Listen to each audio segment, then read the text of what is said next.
Justice B Sudarshan Reddy India സഖ്യത്തിൻ്റെ ഉപരാഷ്ട്രപതി സ്ഥാനാർത്ഥി. കോൺഗ്രസ് അധ്യക്ഷൻ മല്ലികാർജുൻ ഖാർഗെയുടെ വസതിയിൽ ചേർന്ന യോഗത്തിന് ശേഷമാണ് സ്ഥാനാർത്ഥി പ്രഖ്യാപനം. ആന്ധ്രാപ്രദേശ് സ്വദേശിയാണ് ബി സുദർശൻ റെഡ്ഡി. ജിഷ്ണു കൃഷ്ണൻ ചേരുന്നു വിവരങ്ങളുമായി. ജിഷ്ണു, ആരാണ് ബി സുദർശൻ റെഡ്ഡി? ഐകകണ്ഠേനയാണോ കോൺഗ്രസ് അധ്യക്ഷൻ ജസ്റ്റിസ് റെഡ്ഡിയുടെ പേര് പ്രഖ്യാപിച്ചത്? വിശദാംശങ്ങൾ.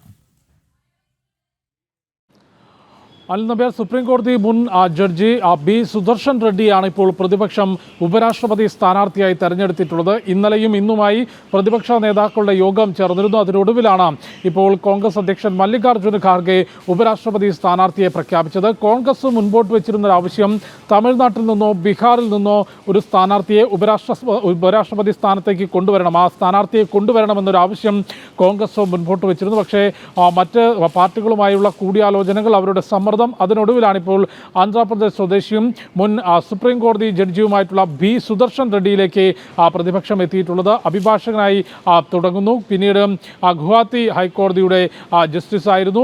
2007 മുതൽ 2011 വരെ സുപ്രീം കോടതി ജഡ്ജിയായും സേവനമനുഷ്ഠിച്ചിട്ടുള്ള ബി സുദർശൻ റെഡ്ഡിയാണ് പ്രതിപക്ഷം ഉപരാഷ്ട്രപതി സ്ഥാനാർത്ഥിയായി തെരഞ്ഞെടുത്തിട്ടുള്ളത്. അതിൽ മറ്റൊരു പ്രധാനപ്പെട്ട കാര്യം എന്നുള്ളത്, കേന്ദ്ര സർക്കാരും ഭരണപക്ഷവും ആവശ്യപ്പെട്ടത് പാർലമെന്റ് ഒരുമിച്ച് നിന്നുകൊണ്ട്, ഭരണ പ്രതിപക്ഷം ഒരുമിച്ച് നിന്നുകൊണ്ട് ഭരണഘടനാ സ്ഥാനമായിട്ടുള്ള ഉപരാഷ്ട്രപതി സ്ഥാനത്തേക്കൊരു ആളെ ഐക്യകണ്ഠേന തെരഞ്ഞെടുക്കണമെന്ന നിർദ്ദേശം BJP മുൻപോട്ട് വെച്ചിരുന്നു. സമവായത്തിലൂടെ ഉപരാഷ്ട്രപതിയെ തെരഞ്ഞെടുക്കണമെന്ന നിർദ്ദേശം മുൻപോട്ട് വെച്ചിരുന്നു. എന്നാൽ അത് ഉൾക്കൊള്ളാൻ തയ്യാറാകാതെയാണ് ഇപ്പോൾ ഉപരാഷ്ട്രപതി സ്ഥാനാർത്ഥിയെ പ്രതിപക്ഷം തീരുമാനിച്ചിട്ടുള്ളത്. നേരത്തെ രാഷ്ട്രപതി സ്ഥാനാർത്ഥിയായി ദ്രൗപദി മുർമുവിനെ കൊണ്ടുവന്നപ്പോഴും സമാനമായ നിർദ്ദേശം കേന്ദ്ര സർക്കാർ മുൻപോട്ട് വെച്ചിരുന്നതാണ്.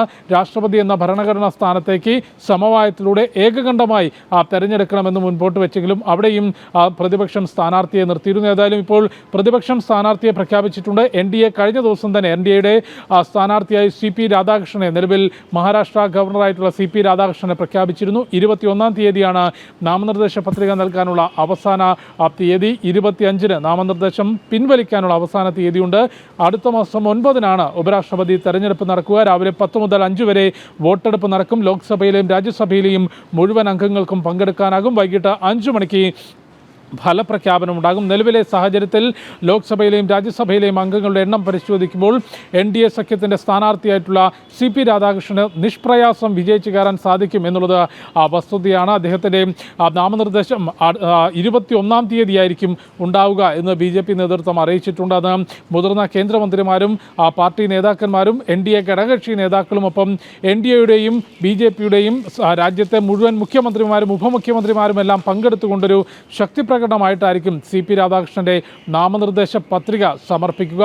അതിനിടയിലാണ് ഇന്നിപ്പോൾ പ്രതിപക്ഷം രാവിലെ മല്ലികാർജുന ഖാർഗെയുടെ വസതിയിൽ ചേർന്ന യോഗത്തിന് ശേഷം ബി സുദർശൻ റെഡ്ഡിയെ, മുൻ സുപ്രീം കോടതി ജഡ്ജിയെ, അവരുടെ ഉപരാഷ്ട്രപതി സ്ഥാനാർത്ഥിയായി പ്രഖ്യാപിച്ചിട്ടുള്ളത്. അനിൽ നമ്പ്യാർ. മുൻ സുപ്രീം കോടതി judge justice B Sudarshan Reddy India സഖ്യത്തിൻ്റെ ഉപരാഷ്ട്രപതി സ്ഥാനാർത്ഥി. കോൺഗ്രസ് അധ്യക്ഷൻ മല്ലികാർജുൻ ഖാർഗെയുടെ വസതിയിൽ ചേർന്ന യോഗത്തിന് ശേഷമാണ് സ്ഥാനാർത്ഥി പ്രഖ്യാപനം. ആന്ധ്രാപ്രദേശ് സ്വദേശിയാണ് സുദർശൻ റെഡ്ഡി. ജിഷ്ണു കൃഷ്ണനാണ് വിവരങ്ങൾ നൽകിയത്.